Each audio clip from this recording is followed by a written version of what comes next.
സങ്കീർത്തനം 10-ാം അധ്യായം. നീതിക്കു വേണ്ടിയുള്ള പ്രാർത്ഥന. കർത്താവേ, എന്തുകൊണ്ടാണ് അവിടുന്ന് അകന്നു നിൽക്കുന്നത്? ഞങ്ങളുടെ കഷ്ടകാലത്ത് അവിടുന്ന് മറഞ്ഞിരിക്കുന്നത് എന്ത്?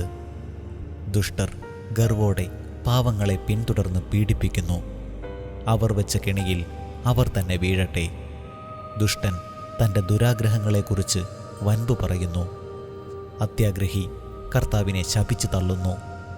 ദുഷ്ടൻ തൻ്റെ അഹങ്കാരത്തള്ളലാൽ അവിടുത്തെ അന്വേഷിക്കുന്നില്ല. ദൈവമില്ല എന്നാണ് അവൻ്റെ വിചാരം. അവൻ്റെ മാർഗങ്ങൾ എപ്പോഴും വിജയിക്കുന്നു. അവിടുത്തെ ന്യായവിധി അവന് കണ്ണെത്താത്ത വിധം ഉയരത്തിലാണ്. അവൻ തൻ്റെ ശത്രുക്കളെ പുച്ഛിച്ചു തള്ളുന്നു. ഞാൻ കുലുങ്ങുകയില്ല, ഒരു കാലത്തും എനിക്ക് അനർത്ഥമുണ്ടാവുകയില്ലെന്ന് അവൻ ചിന്തിക്കുന്നു. അവൻ്റെ വായ് ശാപവും വഞ്ചനയും ഭീഷണിയും കൊണ്ട് നിറഞ്ഞിരിക്കുന്നു. അവൻ്റെ നാവിനടിയിൽ ദ്രോഹവും അധർമ്മവും കുടികൊള്ളുന്നു. അവൻ ഗ്രാമങ്ങളിൽ പതിയിരിക്കുന്നു. ഒളിച്ചിരുന്ന് അവൻ നിർദോഷരെ കൊല ചെയ്യുന്നു. അവൻ്റെ കണ്ണുകൾ നിസ്സഹായരെ ഗൂഢമായി തിരയുന്നു.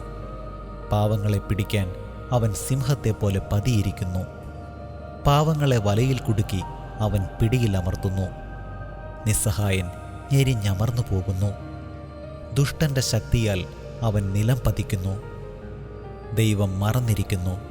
അവിടുന്ന് മുഖം മറച്ചിരിക്കുകയാണ്. അവിടുന്ന് ഒരിക്കലും ഇത് കാണുകയില്ല എന്ന് ദുഷ്ടൻ വിചാരിക്കുന്നു. കർത്താവേ, ഉണരണമേ. ദൈവമേ, അവിടുന്ന് കരമുയർത്തണമേ. പീഡിതരെ മറക്കരുതേ. ദുഷ്ടൻ ദൈവത്തെ നിഷേധിക്കുന്നതും അവിടുന്ന് കണക്ക് ചോദിക്കുകയില്ലെന്ന് ഹൃദയത്തിൽ മന്ത്രിക്കുന്നതും എന്തുകൊണ്ട്? അങ്ങ് കാണുന്നുണ്ട്. കഷ്ടപ്പാടുകളും ക്ലേശങ്ങളും അങ്ങ് തീർച്ചയായും കാണുന്നുണ്ട്. അങ്ങ് അവ ഏറ്റെടുക്കും. നിസ്സഹായൻ തന്നെ തന്നെ അങ്ങേക്ക് സമർപ്പിക്കുന്നു. അനാഥന് അവിടുന്ന് സഹായകനാണല്ലോ. ദുഷ്ടൻ്റെയും അധർമ്മിയുടെയും ഭുജം തകർക്കണമേ. ദുഷ്ടതയ്ക്ക് അറുതി വരുത്തുന്നതുവരെ അത് തിരഞ്ഞ് നശിപ്പിക്കണമേ. കർത്താവ് എന്നേക്കും രാജാവാണ്. ജനതകൾ അവിടുത്തെ ദേശത്ത് നിന്ന് അറ്റുപോകും. കർത്താവേ, എളിയവരുടെ അഭിലാഷം അവിടുന്ന് നിറവേറ്റും. അവരുടെ ഹൃദയത്തിന് ധൈര്യം പകരും.